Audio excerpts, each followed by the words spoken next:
Shalom, selamat pagi saudara-saudara yang dikasihi Tuhan. Kita jumpa kembali dalam renungan pagi yang diselenggarakan oleh Gereja Mahasiswa Advent hari ke-7 Jemaat Yosodipuro. Dan pagi hari ini adalah berjudul Kecap. Kalau beberapa hari yang lalu saya membawakan renungan, judulnya dan ilustrasinya adalah kecap. Dan untuk pagi ini judul pelajaran kita yaitu kecap. Tulisan sama tapi maksudnya berbeda, juga lafalnya adalah berbeda. Untuk itu mari kita lebih dahulu berdoa. Bapa yang di surga, kami merasakan sebagai manusia yang penuh dengan kelemahan, sulit untuk mengerti akan pekabaran sabdamu. Itulah sebabnya pada pagi hari ini kami mohon kuasa-Mu bekerja dalam hati kami. Roh Kudus-Mu menuntun kami agar kami boleh mengerti akan kehendak Tuhan dalam pekabaran firman Tuhan pada pagi hari ini. Terima kasih Tuhan, dalam nama Yesus kami berdoa dan mengucap syukur. Amin. Beda kecap, beda kecap. Saudara yang terkasih dalam Tuhan, kecap adalah proses untuk menikmati, proses untuk mencicipi, proses untuk merasakan. Itu adalah kecap. Dan sebagai alat pengecapnya, sebagai alat untuk merasakannya adalah lidah. Lidah adalah alat untuk mengecap, merasakan, mencicipi apa yang ada di dalam sebuah makanan. Saudara yang kasih dalam Tuhan, Daud berbicara, bersaksi atas apa yang terjadi dalam kehidupannya. Apa yang dia alami, dia saksikan. Oleh karena dia sudah mengecap, merasakan, menikmati apa arti kehidupannya. Mari kita buka dalam Mazmur pasal yang ke-34 ayat yang ke-9.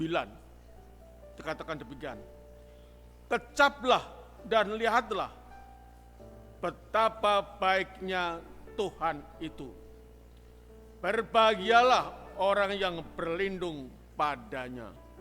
Ini adalah sebuah kesaksian yang sangat indah yang disampaikan kepada kita pada pagi ini untuk mengecap dan melihat kebaikan Tuhan dalam kehidupan Daud.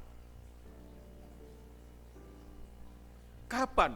Ya, kapan ketika Daud menyaksikan kebaikan Tuhan ini yang dicatat dalam Mazmur 34.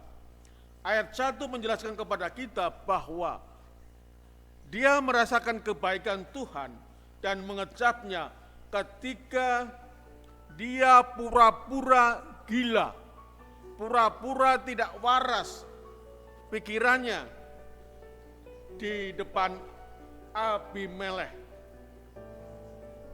sehingga dia diusir dari negeri Abimelekh. Kita bisa baca dalam 1 Samuel pasal yang ke-21, di sana dijelaskan kenapa Daud ini pura-pura gila di hadapan Raja Abimelekh. Saudara yang kasih dalam Tuhan, dan pernyataan kesaksian Daud ini adalah oleh karena dia dekat dengan Tuhan. Itulah sebabnya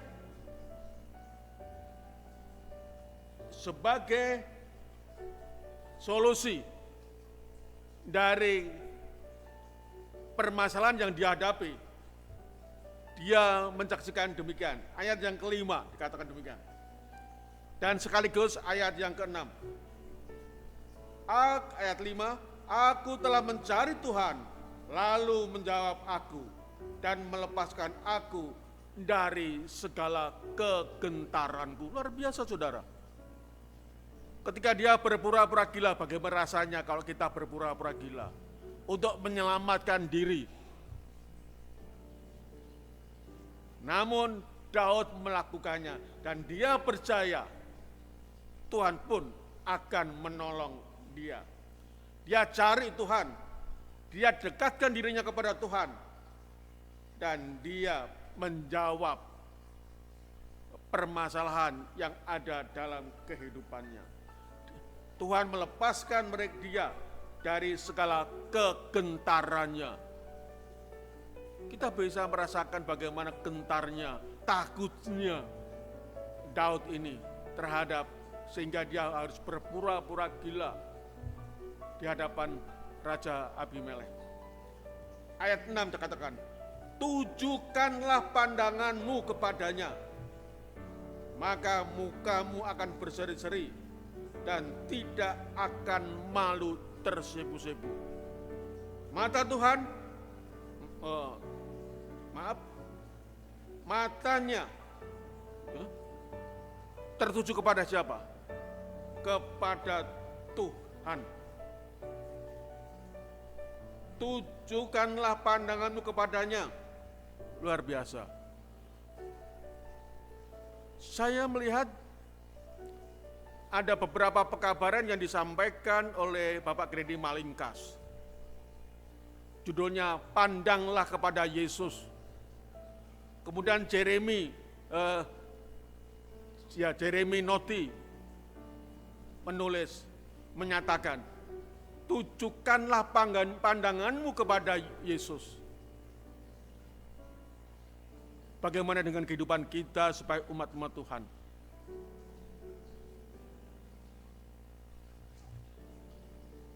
Mazmur Daud menyatakan, Daud mencari Tuhan, berbicara dengan Tuhan, berkeluh kesah dengan Tuhan, dan matanya tertuju kepada Tuhan. Biarlah pada pagi hari ini kita mencari Tuhan dalam segala permasalahan yang kita hadapi, tantangan yang kita hadapi, dan mata kita tertuju kepada Tuhan Yesus. Sehingga Tuhan Yesus memberikan kepada kita solusi dalam kehidupan kita. Apapun tantangannya, Tuhan memberikan kepada kita solusi-solusi yang tepat bagi kita. Dan sebagai konklusinya, yaitu bahwa kita sudah bisa merasakan, mengecap kebaikan Tuhan dalam kehidupan kita. Kita datang kepada Tuhan Yesus, pandang ke arahnya, kita mencari Tuhan, dan Tuhan memberikan solusinya. Dan yaitu kita bisa merasakan, mengecap akan kebaikan Tuhan dalam kehidupan kita. Selamat pagi. Tuhan memberkati aktivitas kita pada pagi hari ini. Shalom. Amin.